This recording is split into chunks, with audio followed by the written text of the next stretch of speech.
नमस्कार दोस्तों, स्वागत है आप सभी का हमारे YouTube चैनल एप्रिकास द एजुकेशन वर्ल्ड में। दोस्तों, सबसे पहले अगर हम बात करें कि हमने अपना फिजिक्स का कोर्स कंप्लीट करवा दिया है। आप लोग चाहें तो उन वीडियोस को जाकर हमारी प्लेलिस्ट में देख सकते हैं। 12th physics chapter wise revision है और आप उन वीडियो से रिवीजन कर सकते हैं एक ओवरऑल पूरे चैप्टर का। ये आपकी हिंदी मीडियम के लिए एक्सक्लूसिव वीडियोस हैं जो आपको शायद ही हिंदी मीडियम के लिए हिंदी में आपको फिजिक्स की वीडियोस मिलती होंगी, तो आप लोग जाकर उन वीडियोस को देख सकते हैं। उनकी प्लेलिस्ट का लिंक मैंने डिस्क्रिप्शन बॉक्स में डाल दिया है। आप लोग जाइए और उन्हें एक बार देखिए और ज़्यादा से ज़्यादा शेयर कीजिए ऐसे लोगों को जो यूपी बोर्ड 12th में हिंदी मीडियम से हैं। और क्योंकि हिंदी मीडियम की वीडियोस बहुत ही मुश्किल से मिलती हैं फिजिक्स में, तो आप लोग जाकर ऐसे लोगों को शेयर कर सकते हैं। चलिए अब हम बात करते हैं हमारी आज की वीडियो की। पहले हम बहुविकल्पीय प्रश्न लेकर आए हैं आपके लिए। पहला प्रश्न है, पहली कक्षा से दूसरी कक्षा में इलेक्ट्रॉन की ऊर्जा में अनुपात ज्ञात कीजिए। इलेक्ट्रॉन की ऊर्जा में अनुपात। अब आपके चार ऑप्शन हैं। वो मैं क्वेश्चन बोल गई थी बहुविकल्पीय प्रश्न की जगह पे, तो आपको वो प्लीज़ डोंट माइंड। और हम चार ऑप्शन में से चूज़ करेंगे 1/4, 1/2, 2, 4। तो हमारा दूसरा प्रश्न है, किसी परमाणु में दो नाभिक के परितः आर और माफ करिएगा, ये थोड़ा सा बड़ा हो गया था।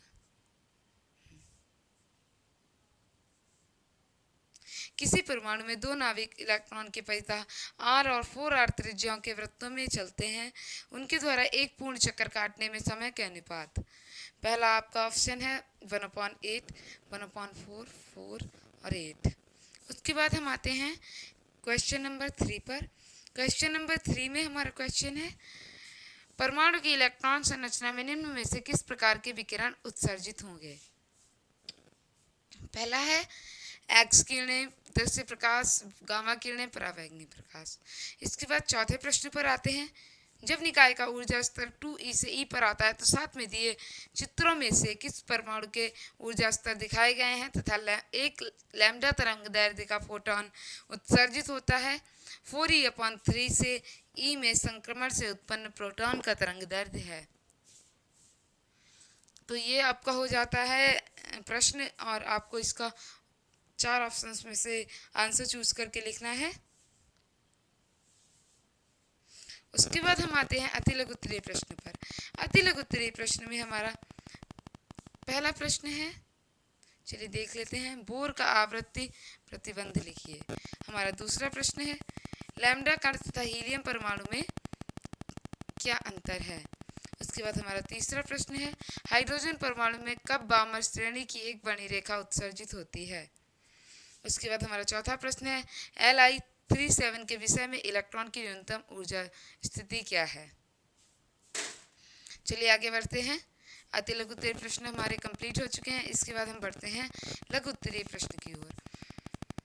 लघु उत्तरीय प्रश्न में हमारा पहला प्रश्न है,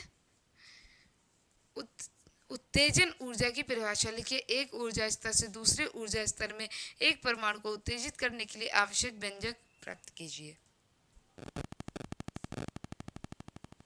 इसके बाद हमारे दूसरे क्वेश्चन में है, एक परमाणु की आयनन ऊर्जा को परिभाषित कीजिए।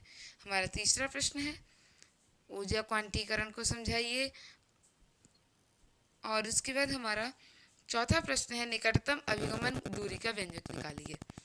ये हमारे चार प्रश्न हो जाते हैं। इसके बाद हम आते हैं विस्तृत उत्तरीय प्रश्न पर। विस्तृत उत्तरीय प्रश्न में हमारा पहला प्रश्न है, किसी परमाणु की nth ऑर्बिट, माफ करिएगा यहाँ पे ऑर्बिट लिखने को भूल गए थे, किसी परमाणु की nth कक्षा में घूमते इलेक्ट्रॉन की ऊर्जा का व्यंजक निकालिए। उसके बाद हमारा दूसरा प्रश्न है, हाइड्रोजन परमाणु के उत्सर्जन स्पेक्ट्रम की विभिन्न स्पेक्ट्रम श्रेणियों को ज्ञात कीजिए। तो ये हमारे चैप्टर 11 का टेस्ट कंप्लीट हो चुका है और आप लोग इस टेस्ट को कीजिए, अपनी तैयारी को एक बार परखिए और उसके बाद जहाँ जहाँ पर भी कमी रह गई है उसे एक बार फिर से रिवीजन कर लीजिए। आपके पास अभी समय पर्याप्त मिल चुका है आप लोगों को रिवीजन करने के लिए, क्योंकि आपके पेपर आगे बढ़ चुके हैं, तो इसलिए आप लोग अच्छे से रिवीजन कीजिए, पढ़ाई कीजिए, मेहनत कीजिए और all the best. Thank you, thanks a lot, have a good day.